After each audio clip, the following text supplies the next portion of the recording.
Bonjour tout le monde, ici Monsieur Cacahuète et Zou qui est dans le salon. Il y a mon fils qui est à côté de moi qui joue à la PS5 à Roblox. Il y a Carla, Neige qui sont dans le coin. À cette heure-ci, Neige est plutôt sur la bracha, Carla qui se balade. Il y a également Terence, Philippe, Butters, Tolkien. Nous sommes tous là réunis dans ce magnifique dimanche 9 février 2025 et déjà 14h49. Dans cette nouvelle vidéo, je vais vous parler, enfin dans ce nouvel épisode à découvrir sur Disney+, je vais vous parler de la série Star Wars Andor. La série Star Wars Andor, donc comme son nom l'indique, ça parle de Andor, ou plus précisément de Cassian Andor. Je crois qu'il y a une planète Andor dans Star Wars. Bref, là c'est plutôt le sujet de Cassian Andor. Oui, non, mais Zou elle bloque sur la principauté d'Andorre qui est à la frontière France-espagnole, mais ça n'a strictement aucun rapport. Bref, ça c'est de la géographie. Pour en revenir à Star Wars Andor, donc Cassian Andor était l'un des personnages principaux dans le film Star Wars Rogue One, l'un des films que j'ai le plus aimé dans l'univers cinématographique Star Wars et que j'avais été voir au cinéma. Le film m'avait vraiment bluffé, donc c'était vraiment un renouveau Star Wars. Le film Star Wars Rogue One, ça se passait entre Star Wars épisode 3 et Star Wars épisode 4 et c'était évidemment basé principalement sur les rebelles et la récupération des plans de l'étoile noire afin de pouvoir les donner à la princesse Leia qui va tout à la fin du film se faire kidnapper par Dark Vador, son père, sauf qu'à ce moment-là je crois qu'il ne sait pas qu'il était son père. Bref, donc voilà pour Star Wars Rogue One. Donc oui, mais du coup dans Star Wars Andor, donc ça reprend plutôt le parcours, enfin une partie du parcours de Cassian Andor, qui faisait partie des rebelles principaux dans Star Wars Rogue One. Cassian Andor, donc on va avoir demandé des flashbacks dans la série à travers plusieurs épisodes sur son enfance et comprendre un petit peu comment il est arrivé là. On le voit un petit peu enfant dans certains passages, mais la plupart du temps on le voit adulte. En fait, qu'est-ce qui s'est passé? Je vais essayer de résumer sans trop spoiler, même s'il faudrait le spoiler un petit peu. Cassian était, son vrai nom c'était Kassan, je crois plutôt. C'était un jeune enfant au milieu d'une tribu d'enfants plus ou moins jeunes.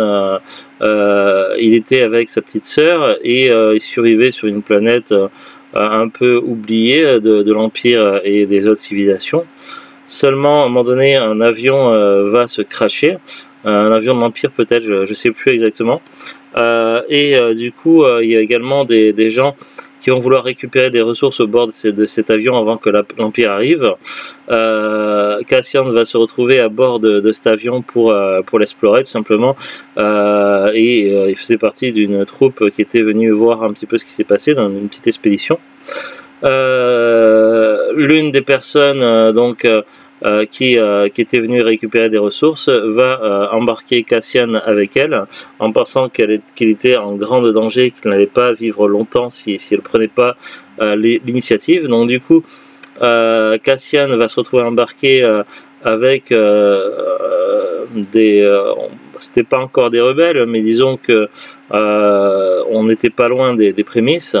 Du coup, il va se retrouver à être éduqué, enfin élevé comme son fils adoptif à la dame, et il va vivre sur Ferris, une planète principalement d'ouvriers ou plutôt d'ouvriers mécaniciens qui travaillent la technologie, qui la récupère et qui la répare, etc.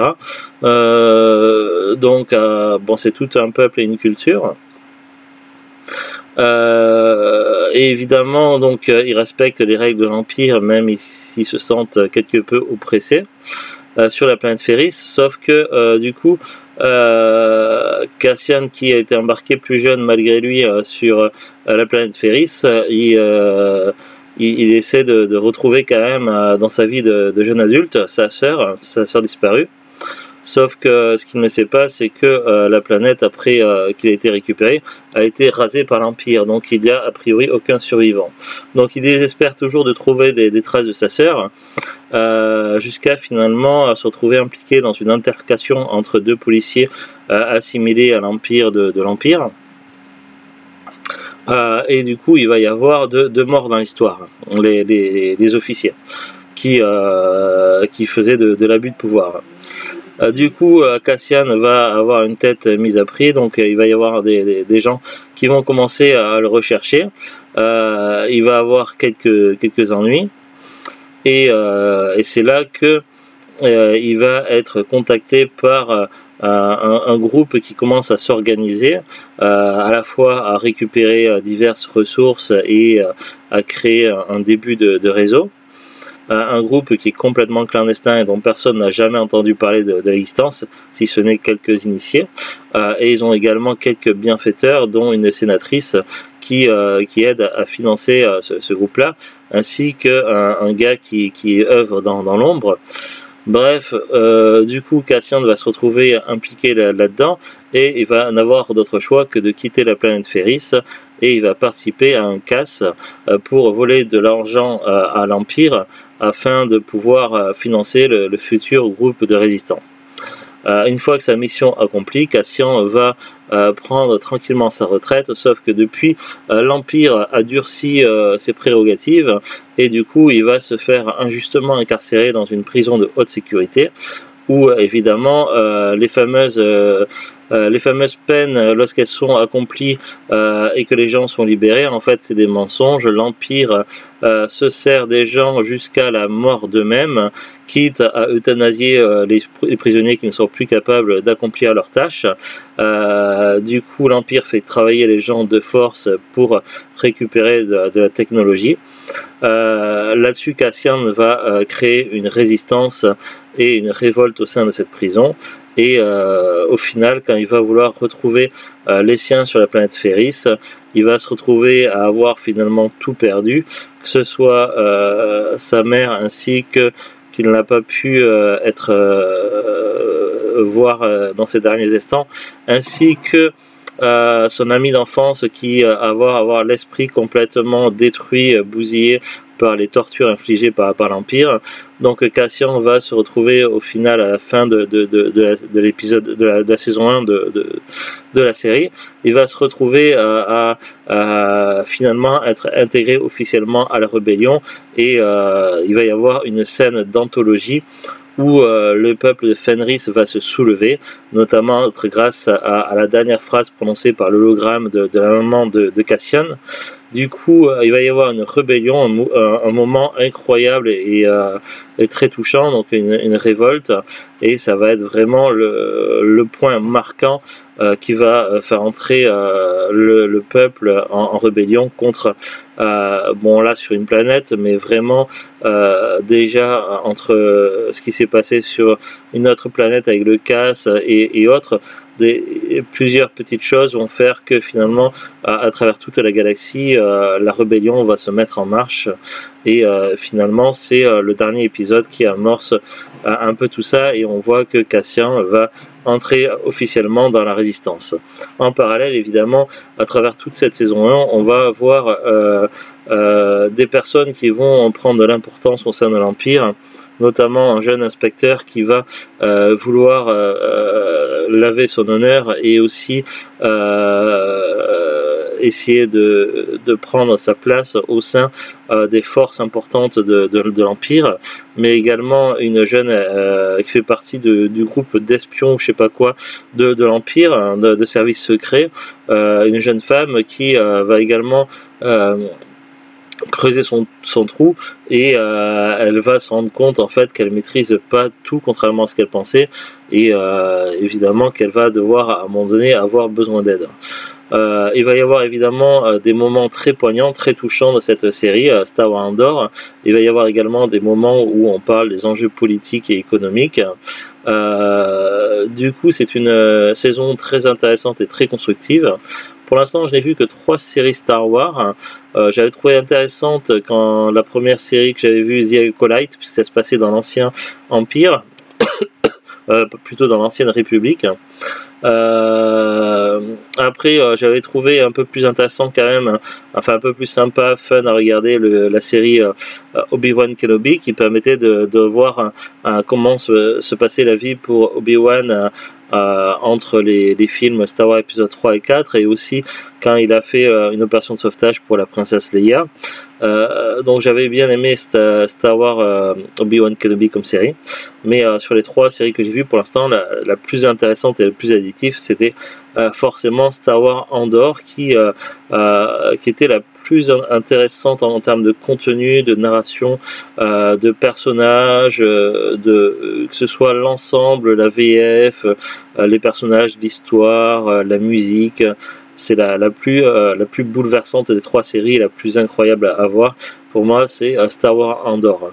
Après, il y a encore des séries Star Wars que je n'ai pas encore regardées, mais ça va être difficile de faire mieux que Star Wars Andor, parce qu'en termes de contenu, de qualité, elle se passe à un niveau vraiment incroyable. Donc je tiens à le souligner.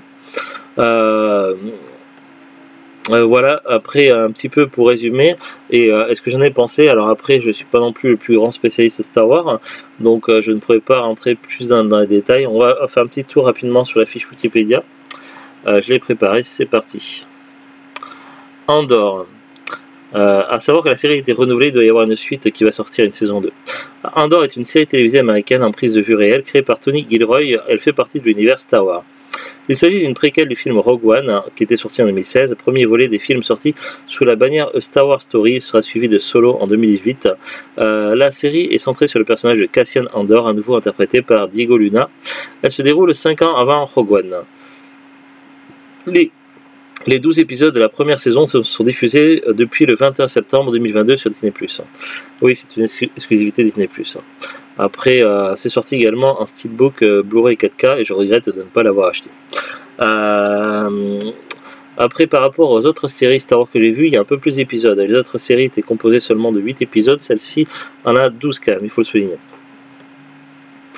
Une deuxième saison est également prévue, comportant ainsi aussi 12 épisodes, et dont la fin mènera directement au film Rogue One le 9 novembre 2024. Il est annoncé que la diffusion de la saison 2 démarrera le 22 avril 2025. Ah oui, c'est vrai que je ne l'ai pas dit, mais à la fin de la saison 1, il y a une scène post-générique à voir et qui montre l'étoile noire qui arrive. À ne pas confondre avec l'étoile de la mort. La première, je crois, c'est l'étoile noire dans Star Wars épisode 4, mais après, quand elle est détruite, qu'ils le reconstruisent, après, ça devient l'étoile de la mort, ils changent le nom. Après, c'est peut-être dû au doublage VF, je sais plus. Synopsis. 5 ans avant la périlleuse mission sur la planète tropicale Scarif, Cassian Andor participe comme espion aux prémices de la rébellion contre l'Empire Galactique, participant à ce que deviendra l'Alliance Rebelle. Personnages principaux, donc les acteurs: Diego Luna, Stellan Skarsgård, Kyle Soller, Adrian Arjona, Geneviève O'Reilly, Dennis Gough, Elisabeth Doulot, Faye Marseille et Varada Setou. Donc ça, c'est pour les acteurs.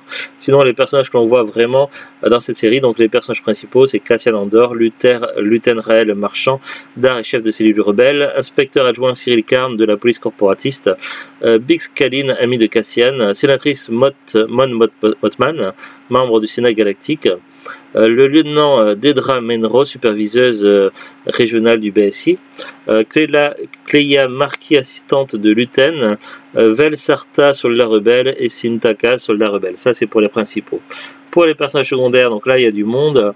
Fiona Shaw, qui joue Maïva Andor, mère adoptive de Cassian, James McArdle, Timmy Carlo, Joplin Sipten, Brasso, Dave Chapman, B2 Emo, voix, Gary Biddle, Clem Andor, père adoptif de Cassian, Souley Rimi, lieutenant Gorn, Alex Ferns, sergent Linus, Geshwin Eustache Jr., Taramine Barcona, soldat rebelle, Ebon Mos Bashrash, Arvel Skin, Alex Lauter, Caris Nemik, Alastair Mackenzie, Perrine Ferta, Anton Lesser, Major Partagaz, Ben Bailey Smith, lieutenant Blevin, Michael Jen, Captain Lagré, Andy Serkis, Kinoloy, prisonnier impérial, Catherine Hunter, Eddie Carn, Robert Himes, lieutenant Lonnie, Bronte Carmichael, Leda Motma, Ben Miles, Tay Colma, Stanley Towson, commandant J.J. Bezaz, Malcolm Sinclair, colonel Wolf, Forest Whitaker qui joue Saw Gerrera, chef de cellule rebelle, Brian Bovell, Jamrock, Duncan Poe, Scott Meshi, Tom Reed, Taga, Joseph Davis, Xol, Christopher Fairbank, Olaf, Nouf Ousselam, le intendant de Corve du BSI, Richard Dylan Devos Kulden et Adrian Rollins, Dr Rassif. Après, ça parle de jeunesse et développement, donc on a des gros paragraphes, attribution des rôles, tournage. Ah oui, l'épisode 8 marque le retour de Duncan Poe dans le rôle du rebelle Scott Melchi, tandis qu'Andy Serkis, interprète du suprême leader Snoke dans la 3e trilogie, joue ici Kino Loy. Bon, après ça parle du tournage, épisode, donc les titres des épisodes, épisode 1 Cassa, épisode 2 ce serait moi, épisode 3 Estimation, épisode 4 Aldani, épisode 5 La hache oubliée, l'épisode 6 L'œil, épisode 7 L'annonce, épisode 8 Narkina 5, épisode 9 Personne n'écoute, épisode 10 Une seule issue, épisode 11 La communauté des filles des colons et épisode 12 Rixie Road. Diffusion initialement prévue pour 2021 puis pour le 31 août 2022, la première saison constituée de 12 épisodes a été diffusée en France du 21 septembre au 23 septembre 2022 sur Disney+. Nomination au Golden Globes 2023, meilleur acteur dans une série dramatique pour Diego Luna. Voilà, pas grand chose de plus à dire, donc on a fait le tour. Donc c'était une série vraiment qui vaut le détour si vous aimez bien l'univers Star Wars et qui apporte beaucoup d'informations sur le commencement des rebelles dans Star Wars. Allez, à très bientôt tout le monde pour de nouvelles aventures et au revoir dans un univers lointain, très lointain, dans une galaxie. Salut!